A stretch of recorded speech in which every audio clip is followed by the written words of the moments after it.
novel menikah saat SMA part 18.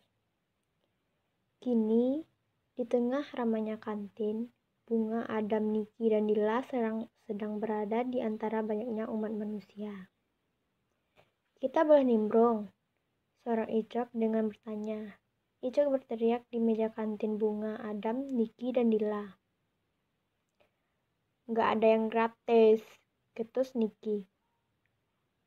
"Ini orang ada dendam pribadi apa sama gue?" Lirih Icok masih didengar sama yang lainnya. "Boleh ndak?" Boy yang bertanya. "Terserah lo aja. Lo kan suka-suka lo aja," balas Niki. "Gua?" tanya Bisma. "Nih kosong," balas Dila. Bisma duduk di sebelah Dila. Bangku yang kosong. Semua orang menoleh ke arah Dila kecuali Bunga, Boy, dan Tamrin. Mereka tidak menoleh ke arah Dila. "Kalian dekat?" tanya Adam. "Iya," cengir Dila. "Duduknya yang dekat," ketus Niki. Dila memberikan jempolnya. "Betul banget," ujarnya. "Caelah, gua pikir dekat beneran." "Lo cemburu?" tanya Icok. "Idih, ya kali," balas Adam. "Hahaha," Icok tertawa. Boy dan Tamrin menoleh ke arah Icok, kemudian menyusul Bisma duduk di bangku yang kosong. Icok berhenti tertawa. "Gue duduk di mana? Pasalnya sekarang kursi kosong tidak ada." Bunga berdiri dari duduknya. "Duduk di sini aja." "Lo kayak mana?" tanya Icok tak enakan. "Udah, di sini aja. Lagian gue mau pergi," lanjut Bunga. "Mau kemana?" tanya Dila. "Keliling," singkat Bunga, kemudian menyuruh Icok mengisi bangkunya. "Gue ikut ya," imbuh Adam. "Enggak, di sini aja, biar kalian saling kenal," terang Bunga, kemudian pergi dari hadapan mereka.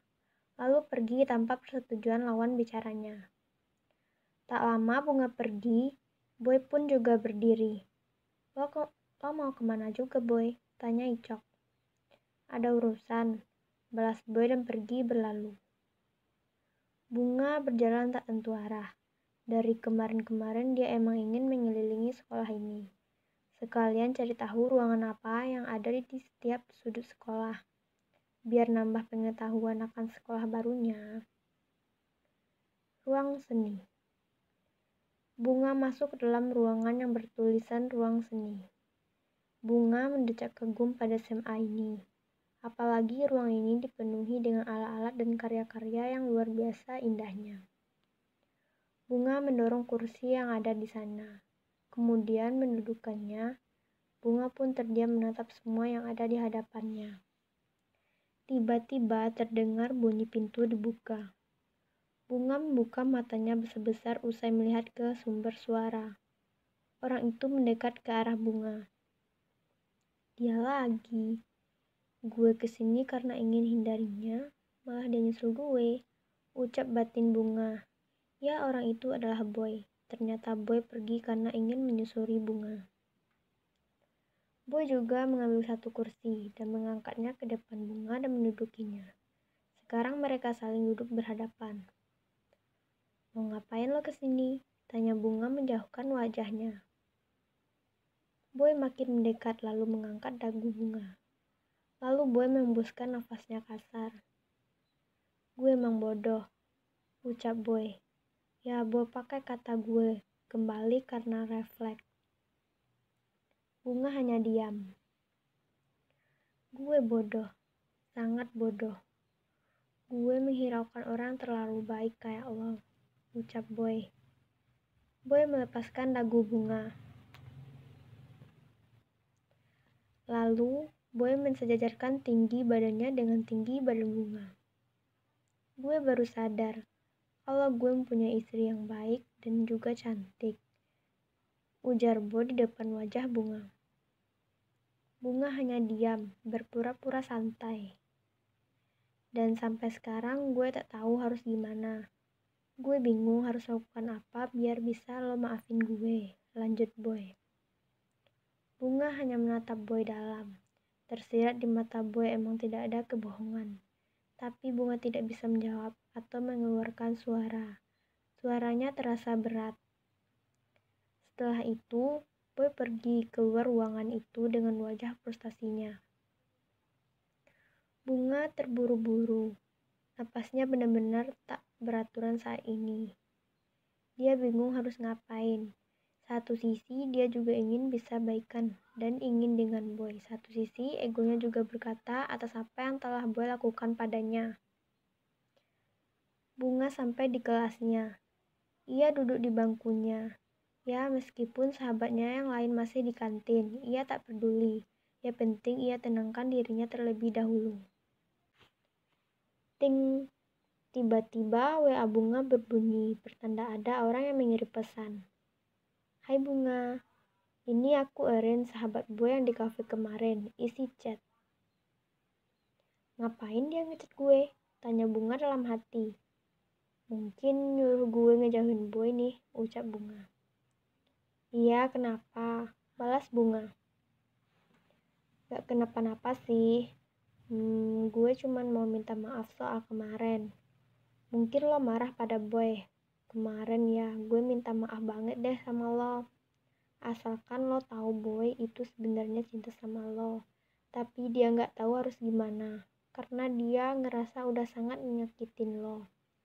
Dia menyesal, tapi dia bingung harus lakukan apa biar buat lo percaya pada dia. Erin.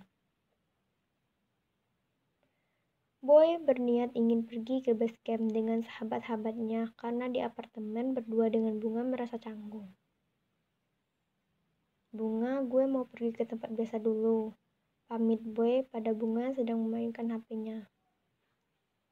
Tak lama Boy balik lagi. Kenapa balik lagi? Tanya Bunga. Dompet gue ketinggalan. Jawab Boy seraya memasuki kamarnya, begitu juga dengan Bunga. Ia mengikuti Boy masuk ke dalam kamar Boy. Bunga duduk di sofa yang ada di kamar Boy.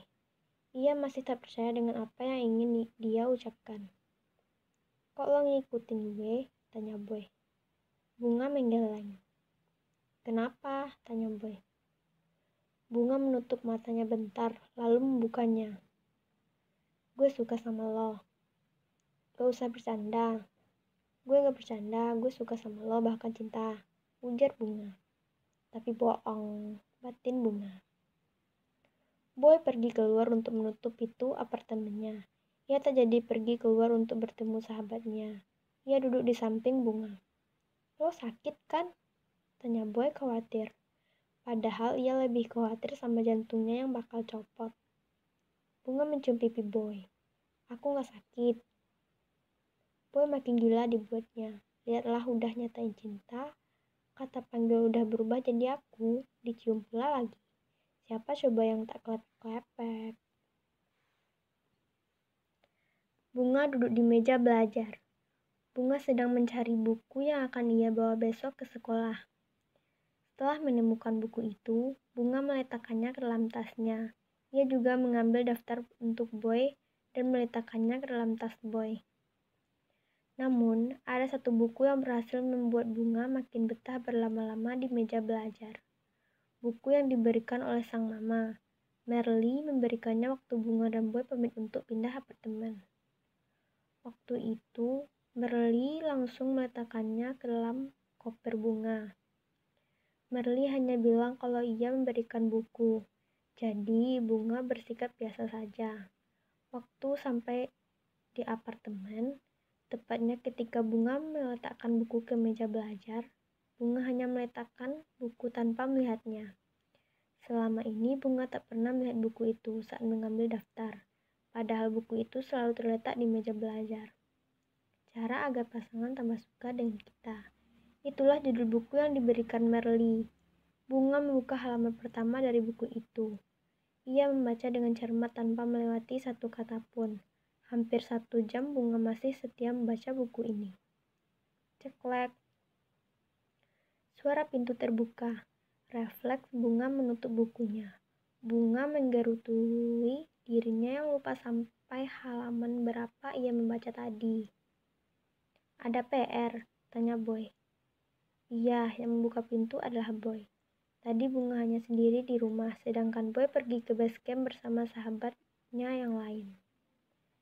Ya, mereka berdua telah satu kamar. Bunga bangkit dari duduknya dengan buku cara agar pasangan makin suka dengan kita digenggam ke belakang punggungnya.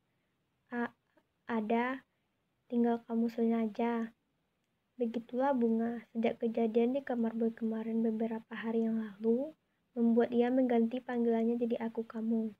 Nyesel sih karena ucapan konyolnya itu, tapi Bunga tak peduli, dia juga kasihan dengan Boy. Mana? Dalam tas, ambil aja, balas Bunga. Per apa? Biologi. Boy membuka tas Bunga dan mencari buku biologi Bunga. Kamu yang nyalin?